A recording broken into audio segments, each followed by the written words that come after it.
हो, गेल्या दीड वर्षापासून जी काही लढाई सुरू होती त्या संदर्भात आज सत्ता संघर्ष संदर्भात आज निकाल येणार आहेत. काय आपली भावना आहे, काय प्रतिक्रिया आहे? आम्ही आमच्या भावना ह्याच आहेत की जो उठाव क्रांती आम्ही लोकांनी केलेली आहे ती कायदेशीर योग्य मार्गाने केलेली आहे.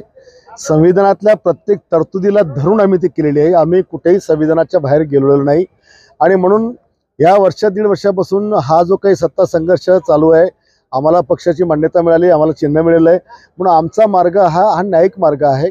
आणि म्हणून विधानसभेच्या अध्यक्षांकडे जे काय आता प्रकरण दाखल आहे त्याच्यामध्ये या मेरिटवर, ज्याच्यामध्ये सुप्रीम कोर्टाचे, हायकोर्टाचे अनेक सायटेशन त्याच्यामध्ये आमच्या वकिलांनी दिलेले आहे आणि असं वाटतं की संविधान आणि केस लॉ या सगळ्यांच्या वर्षावर आमच्या बाजूने निकाल लागला पाहिजे अशी आम्ही अपेक्षा धरून आहोत किंवा त्या निकालाच्या बाबतीमध्ये आम्ही आशावादी आहोत. आता तारीखाचा निकाल आहे आणि निकालाचं वाचन होणार आहे. आपणही सोशल मीडिया, आपल्या मीडियाच्या माध्यमातून आम्हाला सगळ्यांना दाखवत आहात की 5 तास आता उरलेले आहेत. संजय राऊत असे बोलतात की ते आरोपींना अगोदर नारे भेटले.